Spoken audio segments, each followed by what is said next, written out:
Hey guys, welcome to the MC Anime Podcast. We cover anime, geek culture, Japanese aesthetics, and Asian studies. We are a multi-fandom podcast, and you can expect to hear topics in your favorite hobby or fandom activity potentially. You can find MC Anime on Google Podcasts, Spotify, Apple Podcasts, and YouTube. Also, please check out mcanimepodcast.com, our website. Furthermore, stay tuned in for another episode.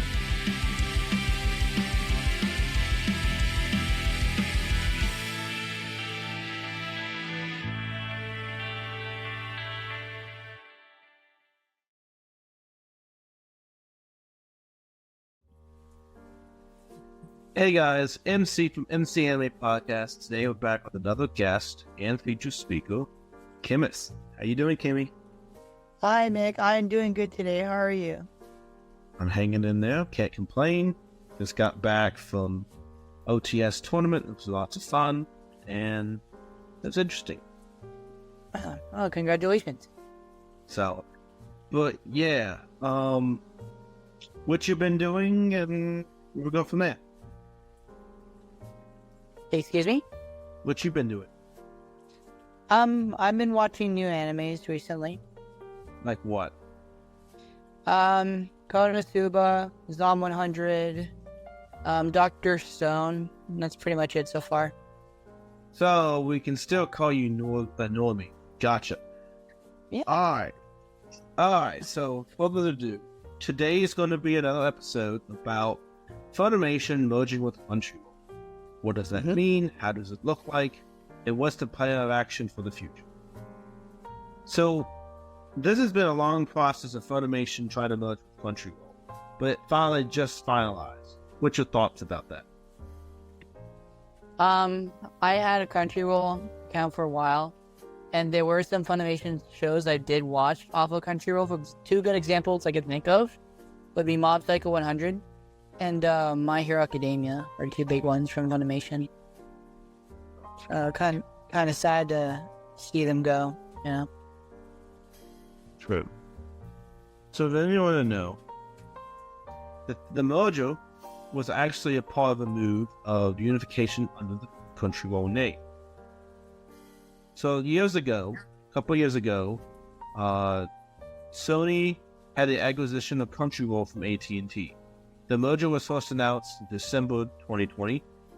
Sony Pictures wanted the joint venture with Sony Music, which is the basically equivalent to Antiplex, but finished the purchase in 2021 of August for about $2 billion. So with that being said, we actually had a lot of process to actually get this. But Crunchyroll and Funimation have been around way longer than this and had a partnership before this. So them merging is kind of funny because of the fact of their cooperation in the years before this. So what do you think it means for them to merge? Does it actually mean a good thing, a bad thing, what? Well, it depends how you look at it.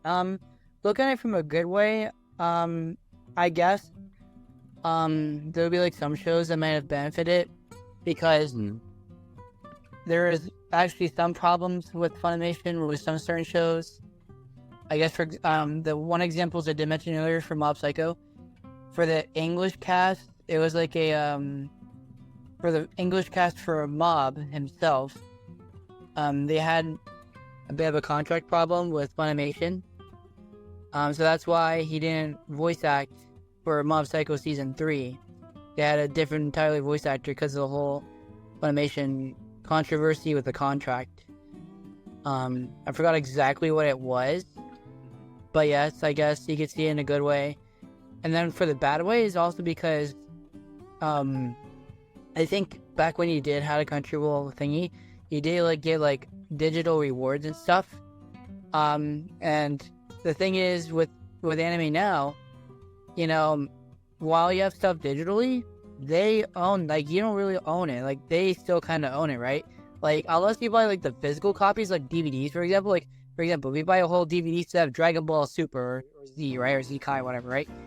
those you can actually own and just watch on your own. But if you have watching it digitally and they don't have that service anymore, well, there's nothing you can really do about it. So that's just a downside from there as well. True. It's interesting how Funimation came to be, because there were two former rivals. 2016, Crunchyroll and Funimation had a partnership which allowed certain titles from each platform to be available on the other.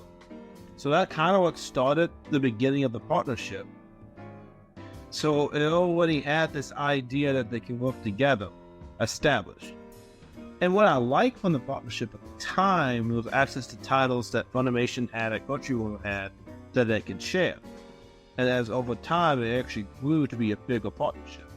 But that partnership ended in 2018. So it's kind of weird how they stopped the partnership and then the merging happened. What are your thoughts about that? I like how the partnership went. Mm-hmm. From my experience was from watching Crunchyroll around that time. I was pretty new to anime and stuff, so I really wasn't really paying attention to the whole partnership stuff. I just really wanted to watch anime. Yeah. Crunchyroll was also a new thing around the time as well. A fun fact about Crunchyroll is it used to be a pirating site for anime, because there are other shows right now, or sorry, not shows, but there are other websites right now you can just watch anime for free instead of just having a subscription. It's just funny how Crunchyroll originally used to be part of a pirating anime site where you can just watch anime for free. That's correct, right? Yes. It used to be a very popular site for, say, titles that didn't have licensing for, but they made so much money from ads and monetization that they were actually able to buy anime exclusive to the website and just kept building that brand. So once they got legitimate, companies look at them differently and saw the large audience base they already had. Right. And like I said before, it was much nicer than if you had it digitally, because you get rewards and stuff, but now they kind of just take that away from you since they discontinued with Funimation. That really sucks. But I mean, if you bought the physical copies, like a disc collection, whatever, they really can't take that away from you. True. It also goes to show you that even if you have everything guaranteed from one company, a merger doesn't mean something else will keep up. What I mean by that is there's not going to be a full transparency from this company to the other company after the merge. There's always going to be some change that's going to affect the customer base from the former company. And one big area as such was the Funimation licensing for digital copies and certain shows, and the time to get shows back onto Crunchyroll and do the entire process of combining catalogs. That's really the big process that they're doing. Yeah, that's just kind of unfortunate for some people. And another point, I also said before, it really depends on the anime fan, right, themselves, how they view the situation. They would view as a good thing or view as a bad thing. It really depends on the viewer, honestly. The thing with these two companies in particular, Funimation was the distributor for home video catalog. So not only was Funimation on as a paid subscription to watch it, it had a lot of box set releases, disc releases that made it profitable. So it had different properties like Dragon Ball to prolong it to longevity where they can buy titles. It's kind of interesting because Crunchyroll started with illegitimate, becoming legitimate. Funimation had one big property that propelled it to a size equivalent well, similar to Crunchyroll with Dragon Ball franchise. Because it was actually Dragon Ball franchise that established Funimation in the first place, especially in the West. That's how they got so much dubbing through Funimation than Crunchyroll. That's why Funimation was able to do both when they licensed the anime. Yes, exactly. And again, there are some people that got a disadvantage from the new merge as well. What are your thoughts on that? What do you mean new emergence? Huh? What do you mean by new emergence? Now I'm talking about like when they back then when it started out as like a legitimate company, and then they partnered with Crunchyroll and Funimation. There are some voice actors that had contract problems. My question to you is, what are your thoughts on that? Well, there's always going to be a weird hurdle in the dubbing department at Funimation, because when Funimation began in the early 2090s, it was first getting its feet wet. So in the early days, it still had a lot of significant problems, and they had to have a decade to overcome them. So the early processes of dubbing was kind of controversial in some aspects, to the fact that the staff was still very new to the licensing, to the distributing, to the actual media aspect of the franchise they bought to license and all that stuff. Because these services that Funimation offered was to buy the property and have exclusive streaming rights to such property. Because Funimation also handled the distribution as well as the licensing. So they had a lot of hurdles to jump through, where Crunchyroll primarily stayed subbing because of the easier process. When you dub one property in one language to another language, there's a translation that has to be done. In order to do that, you spend a lot more time doing those episodes. And yes, Funimation has some subtitles in its catalog that you can just view at different times. But a lot of people, they exclusively try to get the dubbing in a way to market to the American audience in the West. Well, that also kind of brings up my point earlier about when really all depends on how the viewer looks at it, because for some new anime fans now who are trying to get into the thing, they either to the show, right? They're watching. They either prefer to watch it English dub or sub. It's more cooler if they watch it. It may sound much cooler watching it on sub. The problem that people have view as subbing is a bad thing is because, well, they wouldn't understand Japanese, and the majority of the time you have to focus on the subtitles of what they're saying, rather than watching the whole action itself. You know what I mean? Yeah, it would. So it's interesting in how they merge to make a massive library in Crunchyroll. Because at the time, Sony bought Funimation. AT&T bought Auto Media, which was the parent company of Crunchyroll. And Sony had enough money to buy Auto Media from Sony.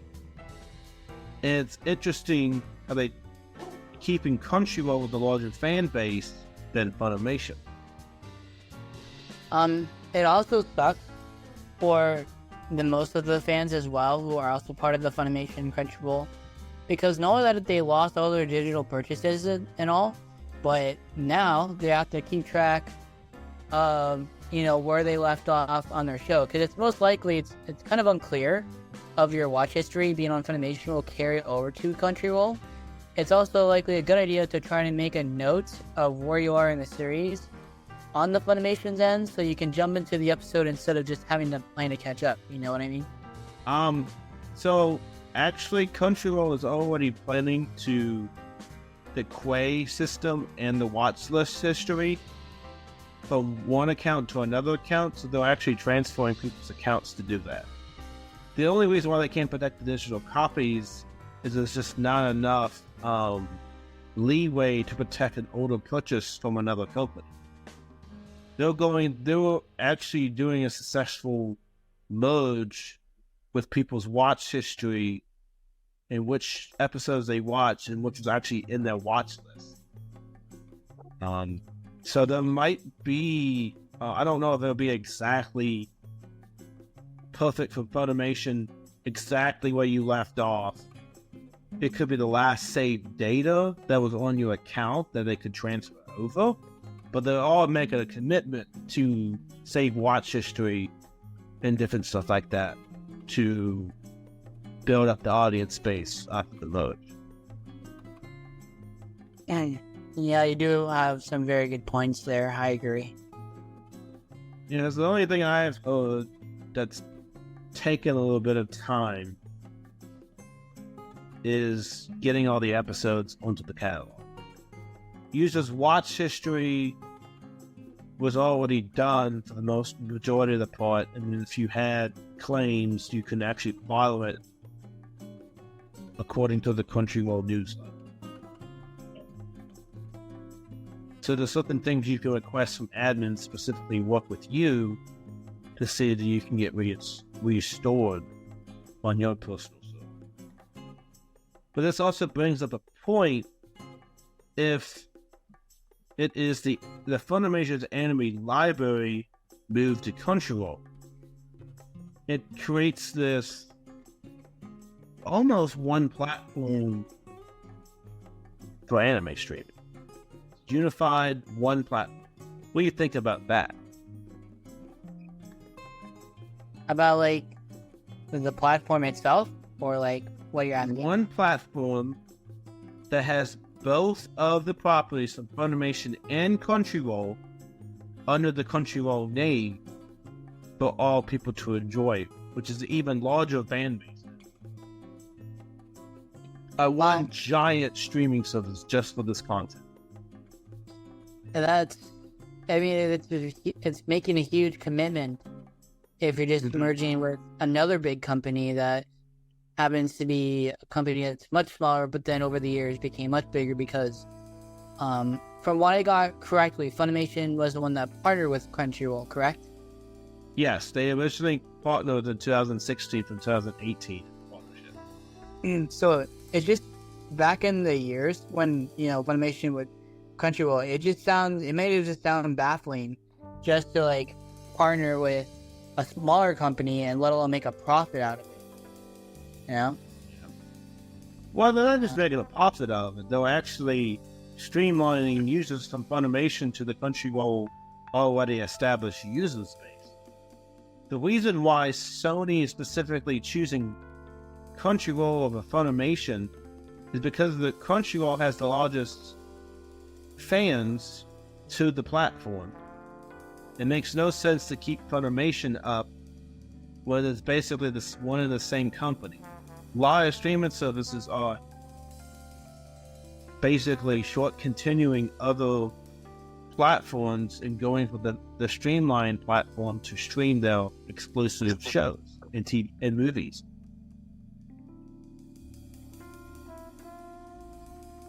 It's not the only platform that's doing this. Other ones are also doing it, moving all the catalog like HBO Max and Paramount. And like these are big changes in the streaming as part of staying competitive and keeping the exclusiveness to your own platform instead of having multiple platforms which could screw the numbers on viewership. You mentioned the other platforms. One mentions that I thought you would also mention would be Netflix or Disney Plus. Like, did they go through a similar phase as well? So, Disney Plus is interesting in the fact that they bought stores. They had always had that property in store, Disney, Pixar, stuff like that, and Marvel. Now, with their 2/3 stake in Hulu, they're also transferring Hulu content to Disney Plus and Hulu and sharing. because of the fact that Hulu is owned two-thirds by Disney, they are the majority stockholder, meaning they are sharing their platforms together, but they can't combine them because there's still one other person holding out on that other ownership. Now, Netflix is interesting because of the fact it's still the number one streaming platform of any streaming variety in the world. It has the largest stakes in profit and the largest user base across the planet. So they're doing their own thing. They're making exclusive content as much as they can, and that's why Netflix is competing in the anime genre, because of the fact that they can basically license Netflix originals through other studios and just buying the content directly. They don't even have to produce it, they just have to buy it. I mean, yeah, that's just how, like, even now in today's for the new TV series and stuff, it's just a lot to take in, and again, especially towards newer fans of anime who are just trying to get into it. Now they just have to deal with this tragedy where they were like super fans and have all this digital stuff, just to have them taken away by just, you know, just not having that partnership anymore. And that can also even hurt for even bigger companies too, like you just mentioned with Paramount Plus and like Hulu, right? But Hulu, well, okay, Hulu has 300 and some titles on their anime catalog. There is some exclusive anime that Disney Plus is actually funding themselves. But it's going to be a big reach to say how much impact in the anime streaming that it can actually have, because of the fact of not every title can Disney get, just still the competition between Crunchyroll and Netflix right now. High Dive is in there, but they're lower on the totem pole because of profit. So it just depends. But as for the digital copies, that's just something that Crunchyroll can't really honor because of the fact that it's like saying, all right, I borrowed money, I paid for this item, I want to access it for life, as Funimation might have said that you had access to it. Well, at the time, this is Funimation. Now we have Crunchyroll. So the Funimation name is not going to have the same liberty as Crunchyroll. Though content might get transferred over, doesn't mean the same policies that Funimation have as Crunchyroll is going to be the same policy, you know? Mm-hmm. So it depends on the last back, depending on what happens. If the repercussions are more people from Funimation want the digital copies, and there's enough people to, you know, go to court to settle a settlement because of they see that they have lost access to money that was granted under a policy of another company, then they can do that. But that's the only legal recourse that people have to generate enough voice to speak out against this issue, because of how the system works. Companies will backtrack on a policy that might be from another merging company and say they won't no longer honor it. So there could be an attempt to do refunds if Crunchyroll wanted to do that, or just not discontinue it and tell people in advance, which they did, of why they're doing it.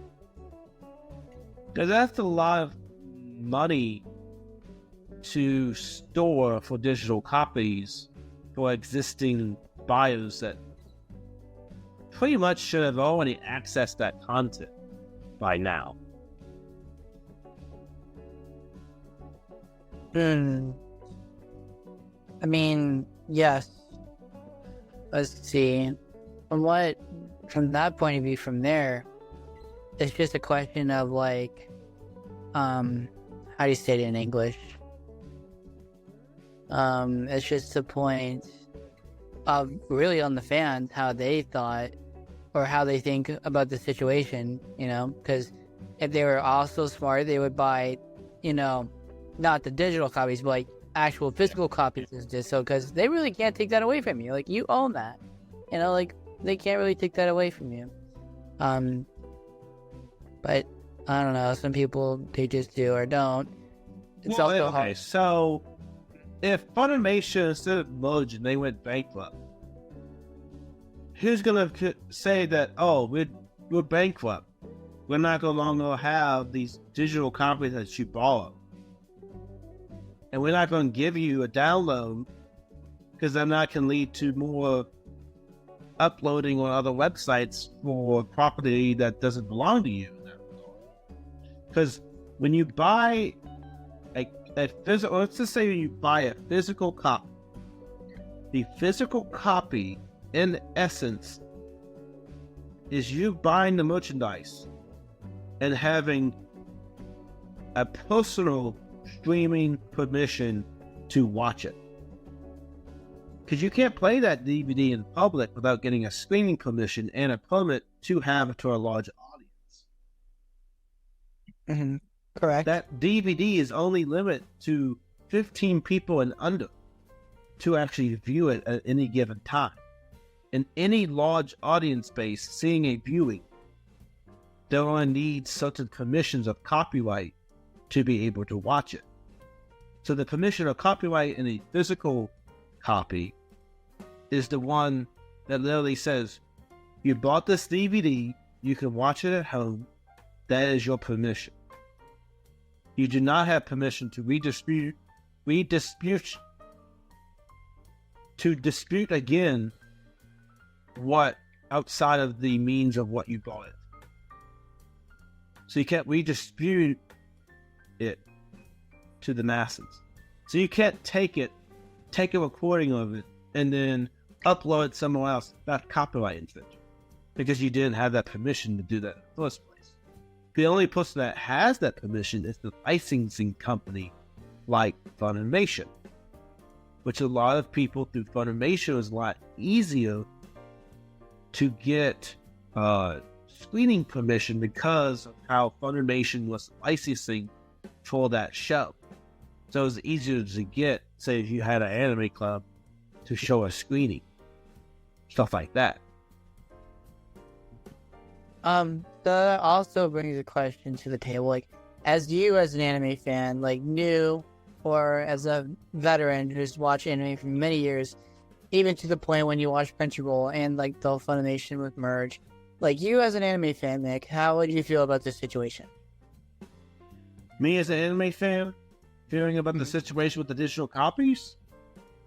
Like both in general, like the digital copies and like this whole situation. Like, I assume you watched Crunchyroll around the time as I watched Crunchyroll more than Funimation. I did at one point had I think 2 or 3 times with Funimation subscription. I think I tried it and didn't keep up with it because I didn't really watch all of its content. But I would say this: if you bought the digital content and that's your main focus after this merge, well, know that the fact money you spent at that time gave you access, and your access wasn't lifetime in the area of it being lifetime. Because if the company went bankrupt, you would have lost the access. You wouldn't be given that access. And because of the merge, then the company, to support lost revenue, giving you access, is basically making it available on the platform instead. So it's basically moving you over. I mean, it's kind of hard to say. I understand, yeah. because of the fact you bought a digital copy doesn't mean you have exclusive access at any given time. If the situation changed,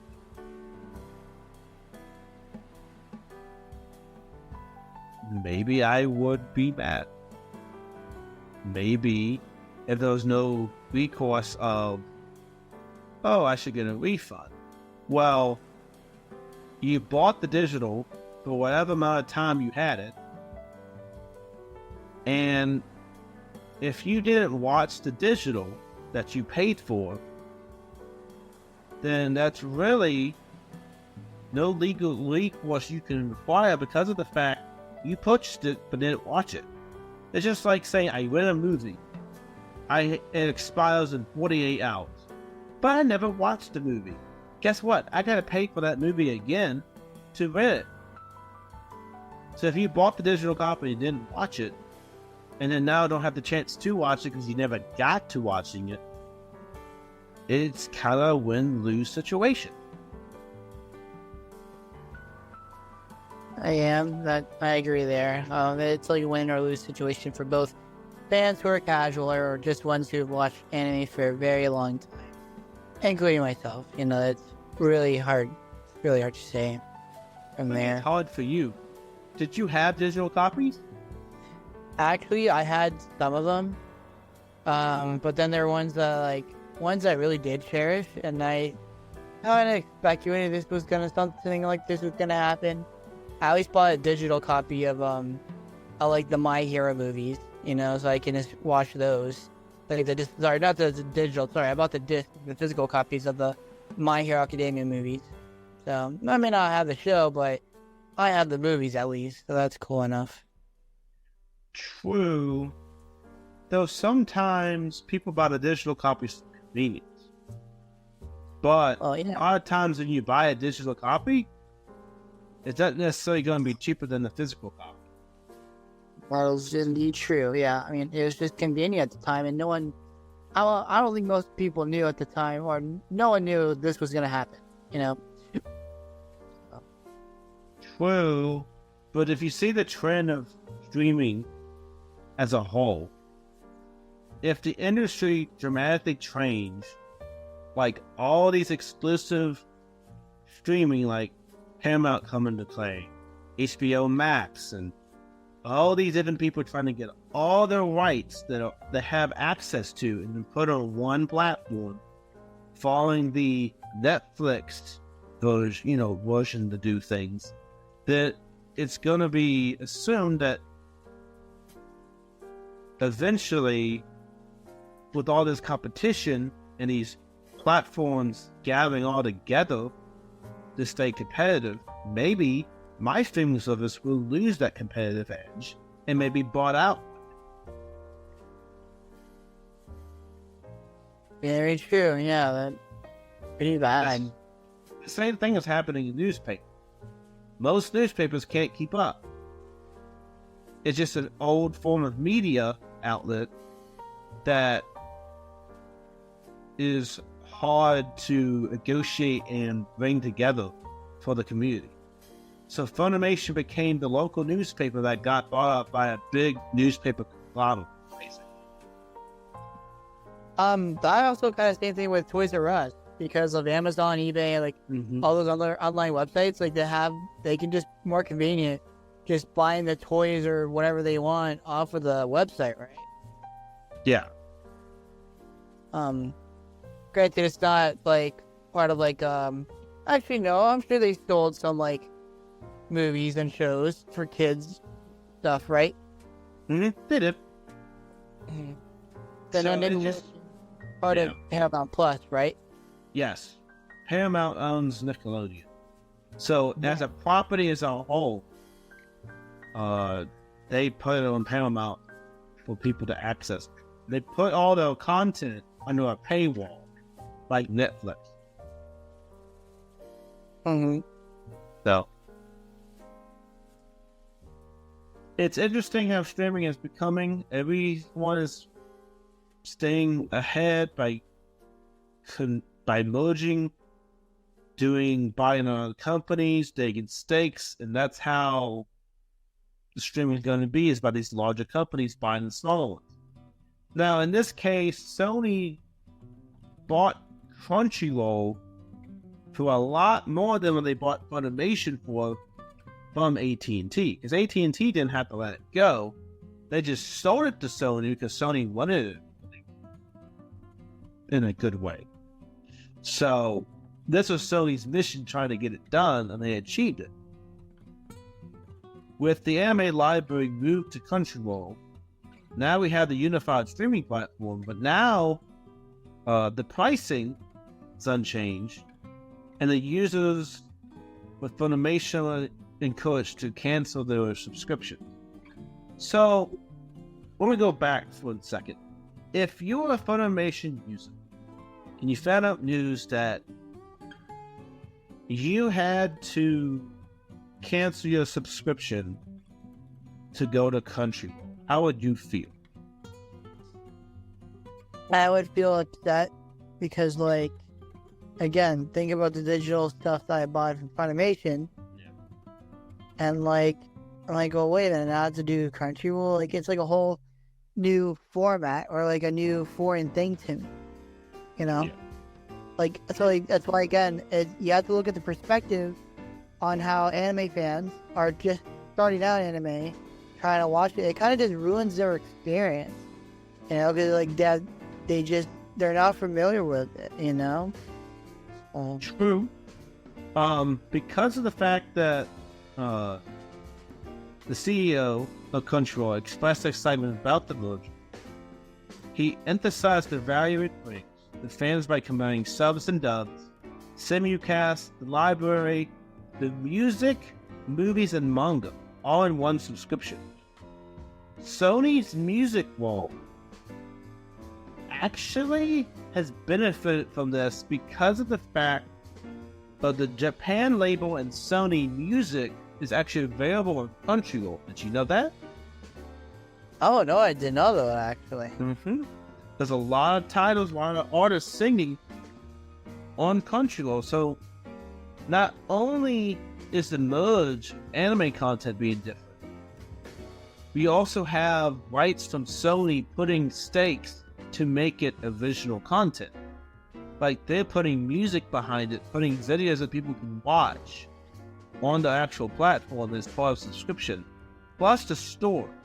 Because when Crunchyroll bought Funimation, they had access to another store distribution, rightstuff.com. Funimation owned that company, and now they have a huge expansion in merchandising that Crunchyroll already have, and now it's even more.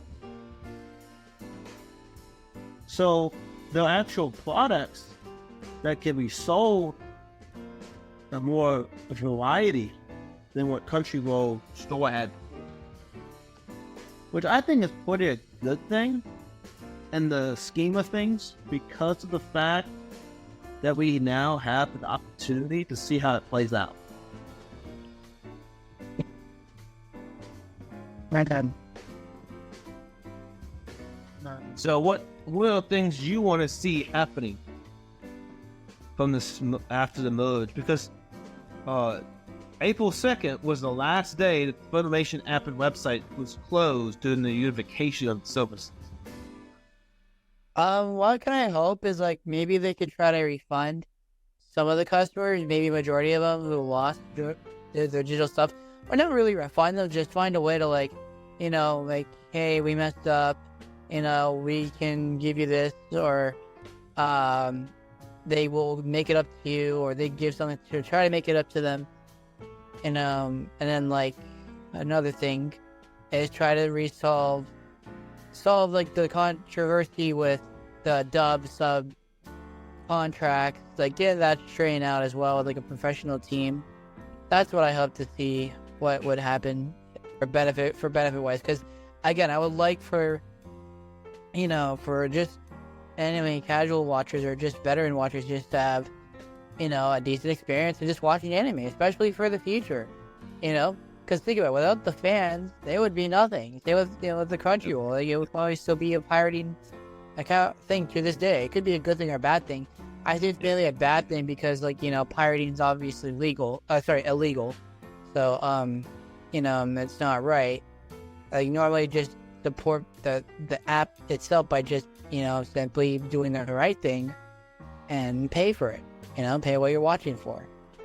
True, but if you really think of the bottom line, how this came, it's Sony that, to make the merge happen. Maybe Crunchyroll didn't want to offer the digital copies, and they wanted to cancel it. We have content offerings provided with extremely anime service. We appreciate understanding that we explore the extensive library catalog on Crunchyroll. So, but they already did give refunds to people when they cancel their subscriptions. Alright, but I think they would probably need to maybe slowly do a bit more. I'm not sure how exactly. I'm not their CEO or something. Like, I don't know how their thought process is, or like how they would try to, how do you say it in English? Just like to try to refund or accommodate the customer or the person who did the subscription. You feel? Yeah. Let's see. That's just my take on it. So the impact it uses is that the work is still unclear. Funimation colleges will lose access to certain digital copies that have been purchased on the merge on April 2nd. In many ways, the merge between Sony and Funimation is a boon for fans. Brings a lot of content available that the company didn't have before Funimation. However, significant issues is the customers who had digital properties set to lose them in the migration. Sony is saying it will make up to subscribers. Details are thin and the process has been less than smooth.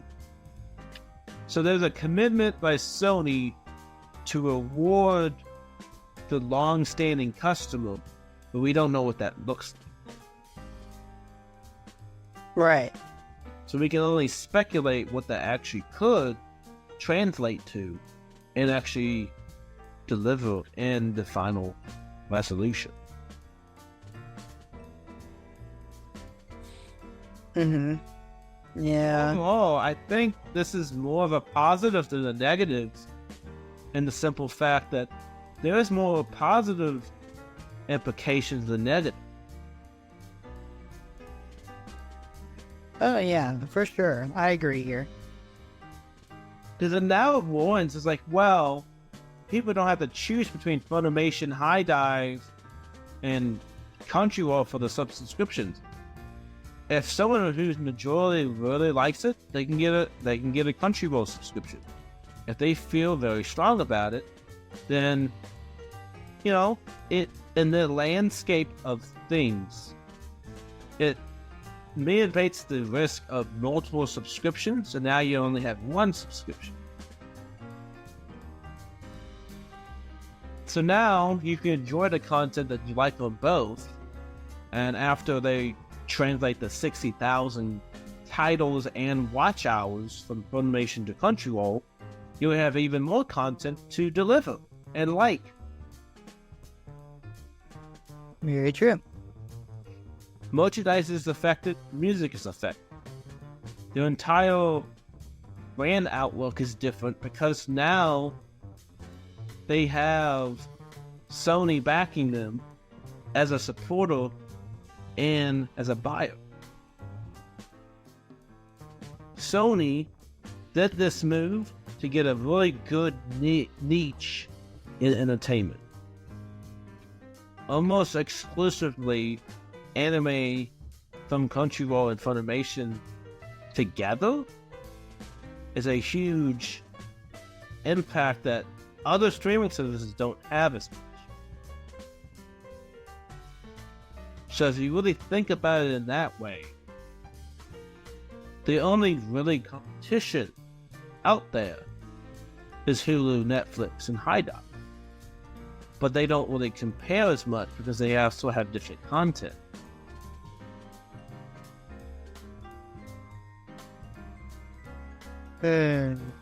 What do you... Okay, so as we close this out, what do you hope to gain from Funimation merging with Crunchyroll? It's finally ended, and they're doing the process of translating it. I just hope they kind of straighten out, and I just hope for like other anime companies or even like shows in general, you know, like Nickelodeon, Disney Plus, Hulu, like for future reference, just don't make the same mistake as Crunchyroll Funimation did, you know. That's just my hot take on it. Okay. Well, my hot take, I don't know if I have one, but you have access to the argument. No longer is subs better than dubs and subs better than subs. They're the same. There is no defending now, because now you have that option to watch on either one on either on the same platform. So now you're both right. Isn't that good? Yeah, that's completely fine. So I'm just glad I end the Funimation's dub and the Crunchyroll sub argument, because now that can be put to bed. The one and the same.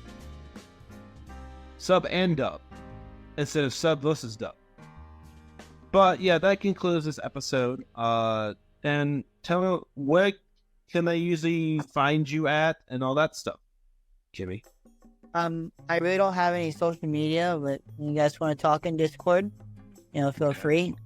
I'm willing to talk about anime, Yu-Gi-Oh! Or Pokemon.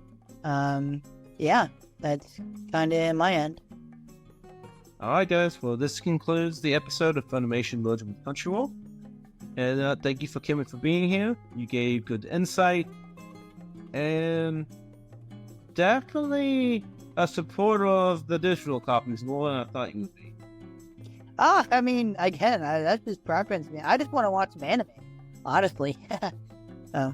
True, but you kind of went on a tangent. But anyway, as Chemi continues to be a normie fan, and he continues to undertake more up mainstream anime, let's applaud him for his journey to doing just a little bit more than everyone else.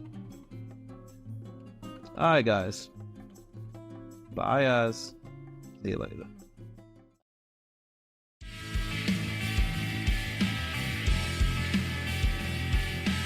This concludes another episode of MC Anime Podcast. MC Anime Podcast is available on podcast directories like Google Podcasts, Apple Podcasts, Spotify, iHeartRadio, and YouTube. We also have our website at mcanimepodcast.com. If you want to directly support us, then follow Patreon blog MC Anime. Finally, if you want services for hire, then we're available on Fiverr for audio and video production, graphic design, idea consulting, and blog and article writing.